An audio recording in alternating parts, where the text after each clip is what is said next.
avec les mots que j'ai pu poser, des gens puissent s'en emparer et que ça les aide à regarder le monde en chaussant des lunettes toutes neuves qui leur font voir plein de nouveaux détails, plein de nouvelles choses, qui leur ouvrent tout un champ de possibles.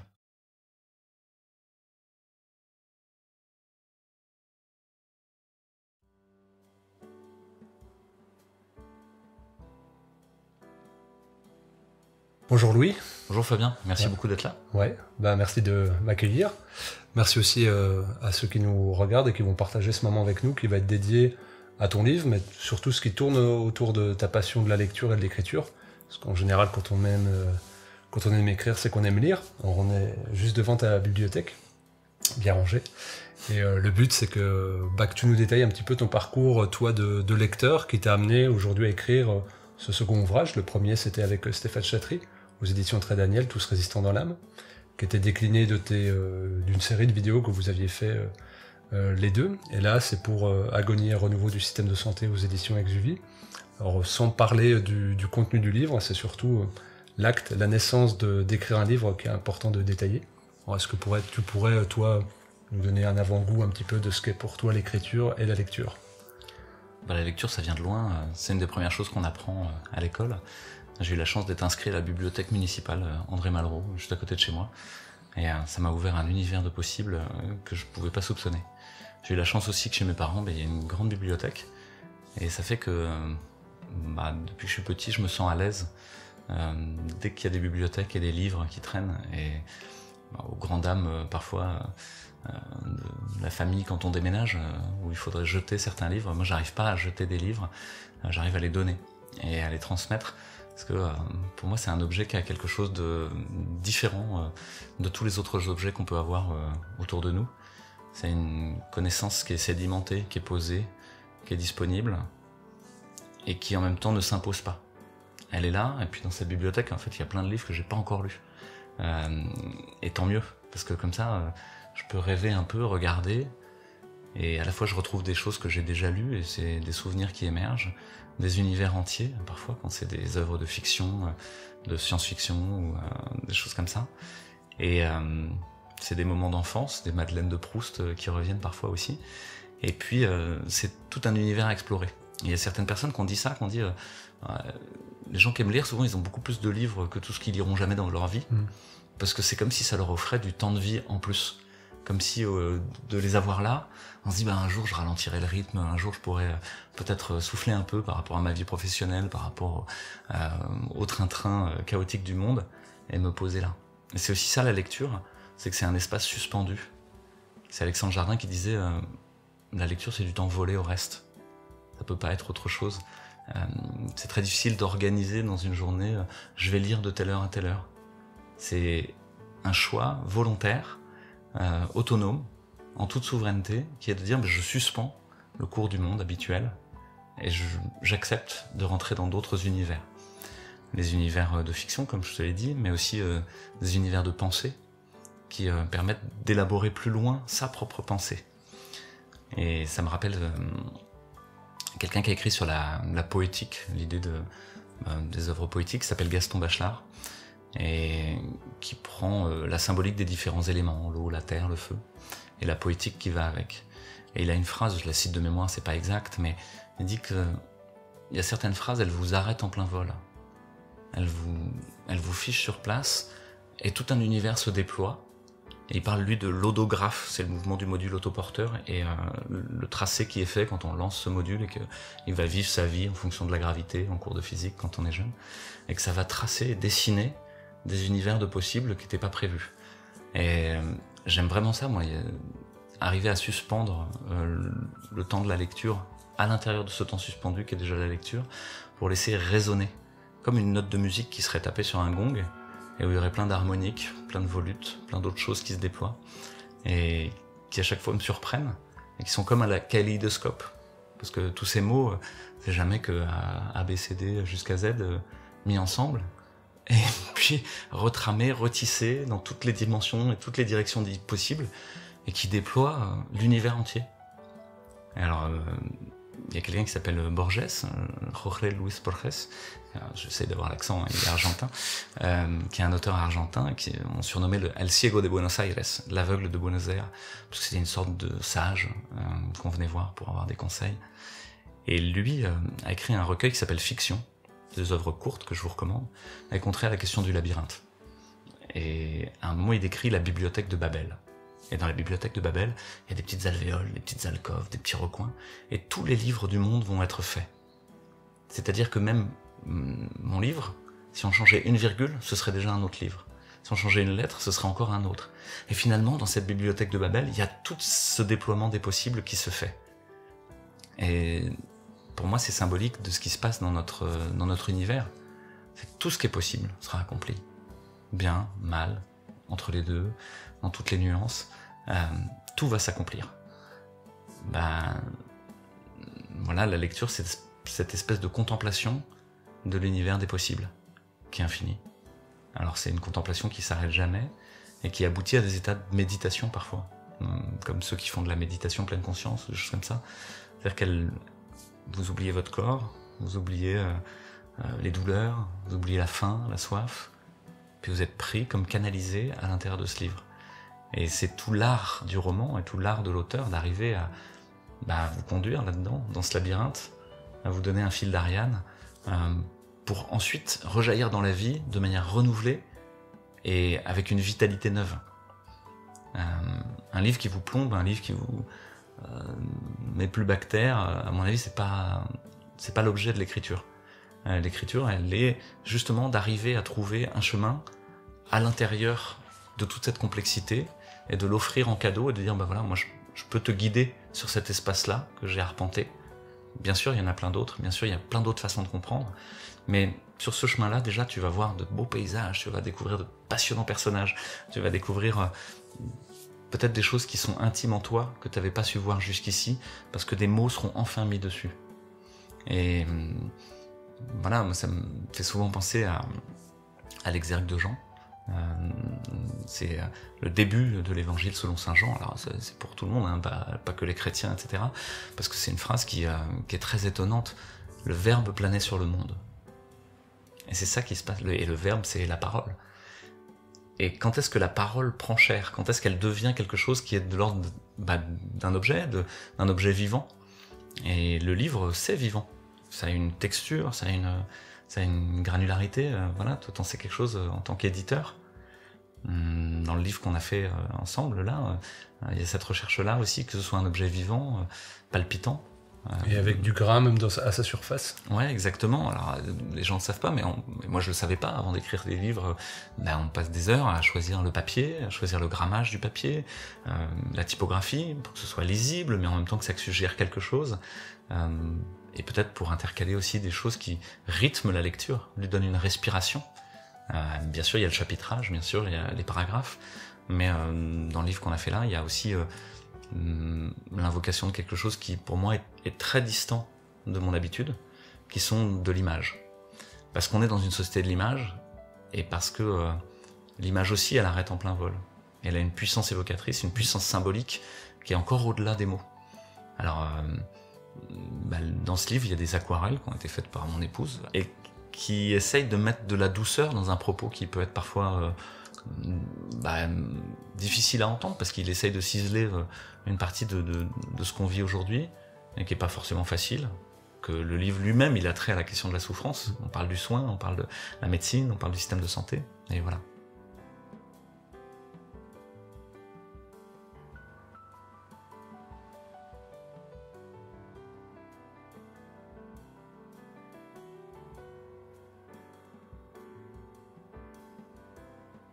Puis après, il y a la question de l'écriture. Et l'écriture, c'est encore un peu différent. Je soupçonne qu'on est dans une civilisation orale actuellement, que les choses ne sont plus sédimentées comme une civilisation de l'écrit. Vous savez, souvent on compare les peuples premiers qui sont dans une transmission orale, et puis voilà, enfin la civilisation où on aurait l'écriture qui serait arrivée, les tablettes de cunéiforme, et puis petit à petit les grands récits.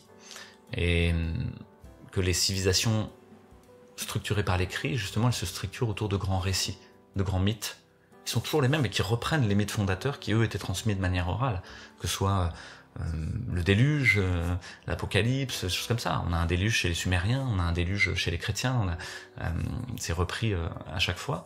Mais à partir du moment où c'est posé dans la matière, où ça devient un récit écrit, ça y est, la civilisation peut se déployer et démarrer et trouver ses structures organisationnelles.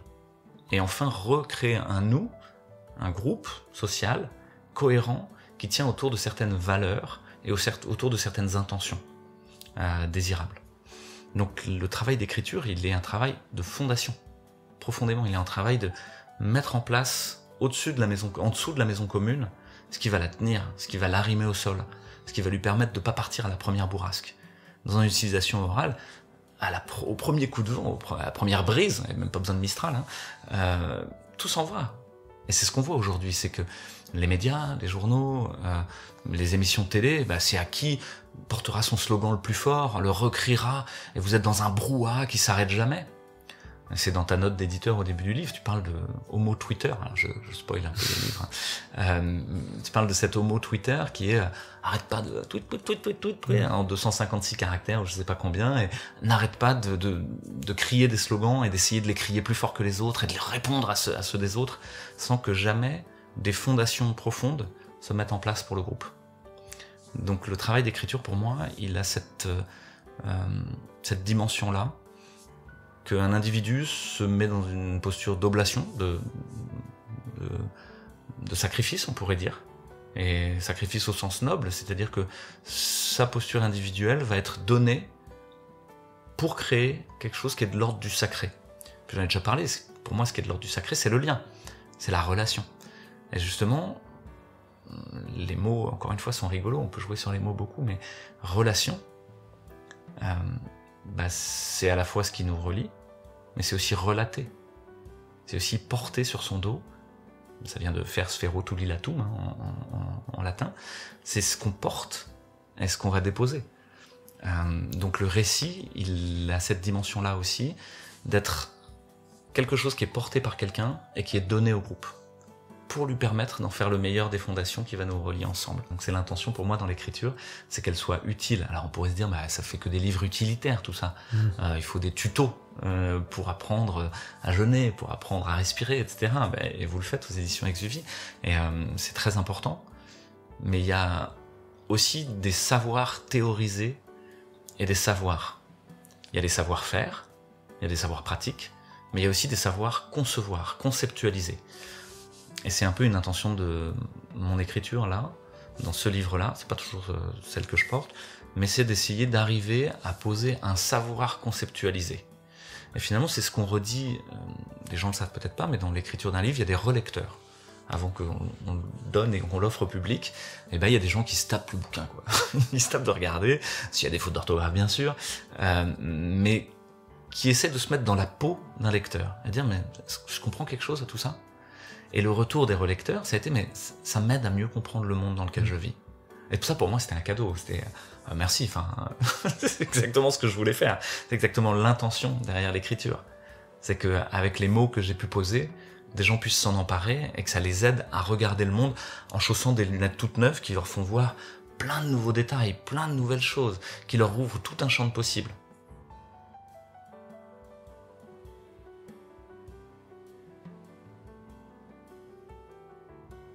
Là, je reviens sur ce que tu dis, moi je retiens la civilisation orale, les civilisations orales que tu nommais, puis le temps d'écriture, de poser des fondations. Tu n'as pas de canal d'expression propre en vidéo, pourtant tu as diffusé des centaines et des centaines de vidéos, on t'a invité, tu as pris la parole, on te connaît comme quelqu'un d'oral, surtout que tu fais beaucoup de conférences, et donc du coup, qu'est-ce que toi, dans ce temps d'écriture, tu vas laisser infuser? Est-ce que c'est une volonté d'esprit de synthèse par rapport à tout ce que tu as déjà dit, que tu as rencontré dans la matière comme expérience en rencontrant des gens, lorsqu'ils te posent des questions après les conférences, vous avez dit ça, moi j'ai compris ça, qu'est-ce que vous pensez de ça, etc. Est-ce que c'est une fusion un petit peu de ce que tu as déjà émis de manière orale et sur des centaines et des centaines d'heures et autant de vidéos, ou est-ce que c'est un décalage, que c'est quelque chose à part et c'est un temps qui est plus personnel pour toi, comme de restructuration pour repartir vers autre chose? Alors effectivement, j'affectionne le médium oral pour aller à la rencontre. à la rencontre, parce que dans l'oralité et dans la parole, la pensée se forme pour moi. Ma pensée de nature orale. Et donc le fait de devoir la sortir m'aide à lui faire prendre sa forme et se confronte à l'autre, à son regard, à sa compréhension, son incompréhension, ses doutes, ses questions.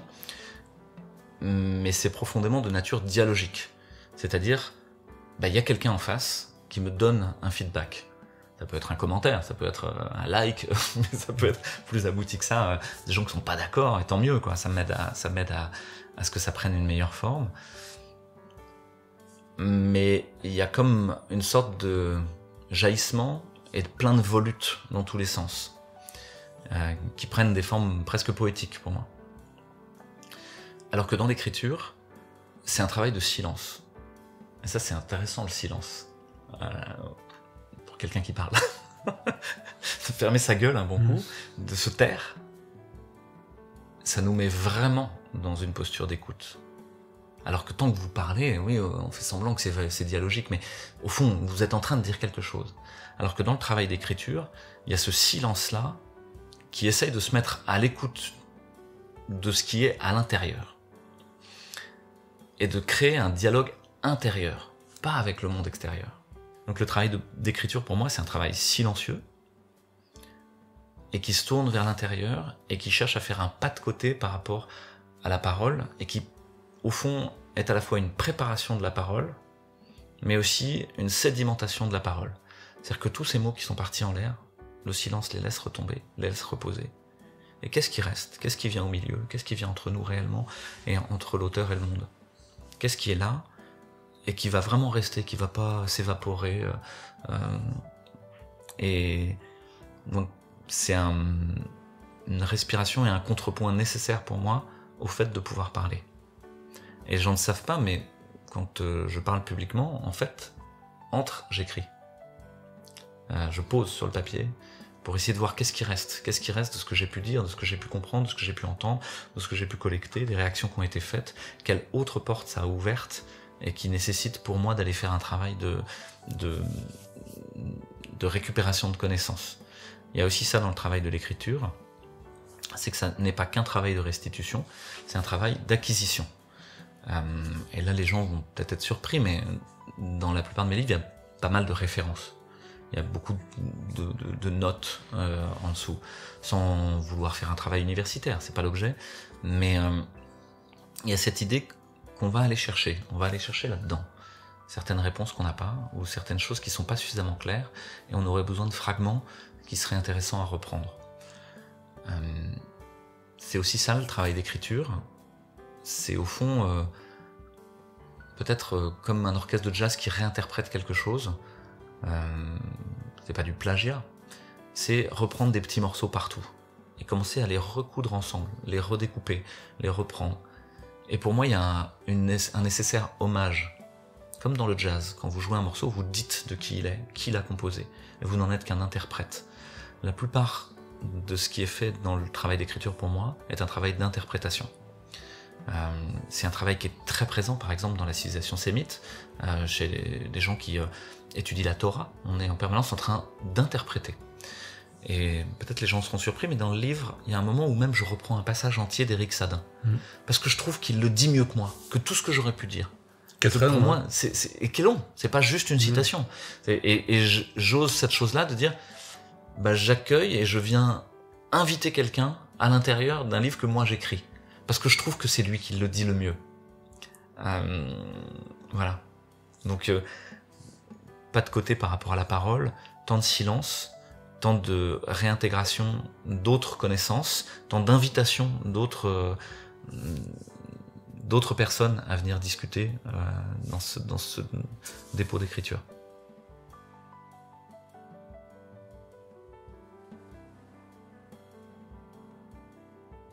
J'aimerais revenir sur ce que tu as dit, c'est le temps volé de la lecture. On est un peu, là si on part vraiment de la techné, sur quelque chose de multitâche, l'individu multitâche. C'est-à-dire sur un ordinateur, tu peux faire un zoom, prendre des notes en même temps, et puis regarder une vidéo, ou alors tu fais de la cuisine en écoutant un podcast sur un truc de développement personnel. Bref, on est multitâche, sauf que pour la lecture, c'est pas possible. On peut faire du vélo en écoutant de la musique, on peut aller à la salle de sport en écoutant, pareil, des diverses choses. Mais la lecture, c'est impossible. Et justement, moi, je trouve que c'est dur pour beaucoup de personnes qui ont du mal à ne pas être multistimulées. Parce qu'en fait, c'est le but d'être hyper stimulé par l'image, par le bruit, par le son. Et le calme et le silence que tu nommais peut être effrayant. Alors la confrontation à la page blanche de qu'est-ce que j'ai à raconter, c'est une angoisse. Mais pour d'autres, c'est simplement la lecture évocatrice d'une rêverie possible, ou d'un imaginaire ou d'un autre possible, parce qu'il y a question de renouveau dans ton livre. Ça peut être une angoisse. Est-ce que toi aussi, tu le lis comme quelque chose de l'époque, cette difficulté à se poser et à s'accorder du temps pour la lecture seule, sans y adjoindre une activité périphérique? Il y a quelqu'un qui s'appelle Matthew Crawford, que j'aime bien, qui a écrit un livre qui s'appelle L'éloge du carburateur, et qui a un trait à la question de l'artisanat et de l'industrie, et de l'activité réflexive intellectuelle plutôt que l'activité manuelle. Et il a écrit un autre ouvrage qui s'appelle Contact. Et le sous-titre, c'est comment nous avons perdu le monde et comment le retrouver. Il y a un autre auteur qui s'appelle, je vais développer un petit peu, hein, mais il y a un autre auteur qui s'appelle Hartmut Rosa, et qui parle de accélération et aliénation. C'est un sociologue allemand qui a beaucoup travaillé là-dessus. Et il se pose cette question-là, et il a une expression qui, à mon avis, résume bien ce que tu as essayé d'évoquer, qui est la balkanisation de l'attention. J'aime bien ce mot-là, quand on pense à balkanisation, ça renvoie un peu à nos cours d'histoire quand on était jeune, et puis cette idée de morceler en plein de petits morceaux. Et je crois que l'individu occidental moderne, alors qu'on dit qu'il est individu, qu'il ne devrait pas être divisé, en fait, il est complètement morcelé. Il est explosé en paillettes. Il n'y a même plus d'individu, il part en spray dans ses différentes activités, avec des circuits de récompense, effectivement, comme tu l'as dit, à chacune des choses qu'il croit accomplir. Le temps de la lecture, c'est vraiment un temps où vous interrompez Twitter, où vous interrompez les notifications, vous arrêtez le bruit de fond du monde. Il y a une expression comme ça pour les maîtres du thé, ça m'y fait penser au passage, on boit le thé pour arrêter le bruit du monde, pour qu'on soit en train de faire ça. Le travail artisanal le permet aussi, quand vous êtes en train de raboter une planche, quand vous êtes en train de faire votre jardin pour les gens qui ont un potager, quand vous êtes en train de jouer de la musique pour les gens qui sont musiciens et ou en train de faire une œuvre d'art pour les gens qui ont une capacité à faire de la peinture ou des œuvres graphiques. Il se produit cette même chose-là, que vous êtes dans une expérience de flux, absorbé avec ce que vous êtes en train de faire et d'accomplir au monde. Il se produit la même chose dans la lecture. Quand ça se produit pas toujours, si vous êtes face à un texte qui n'a aucun sens ou aucun intérêt, ça ne se produit pas. Effectivement, la lecture est une des façons d'interrompre le bruit du monde. Je crois qu'il est intéressant aussi de se retourner sur nous-mêmes en tant que lecteur, pour le coup, et se dire, mais je suis plus capable de lire, j'arrive plus à lire. Qu'est-ce qui se passe? Qu'est-ce qui m'arrive? Pourquoi est-ce que je ne peux pas parcourir 80 pages, 100 pages, 200 pages sans être sans cesse interrompu ou vouloir partir faire autre chose? Qu'est-ce qui est... quelle difficulté, face à quelle difficulté ça me met? Et je renvoie encore une fois à Matthew Crawford et à Contact, qui parle énormément de ça dans son livre, hein, justement, et à Hartmut Rosa dans un autre livre qui s'appelle Résonance, où il a cette phrase et ces mots où il dit « Il s'agit, pour arriver à être heureux, il y a une question de bonheur pour lui, hein, mais à un niveau sociologique, que le monde arrête d'être en permanence disponible. » Compliqué ça. Il faudrait rendre le monde indisponible. Il faudrait qu'il y ait une petite difficulté, quelque chose à franchir, quelque chose qui est de l'ordre de... presque d'une initiation. Je vais plus loin que ce que je pouvais faire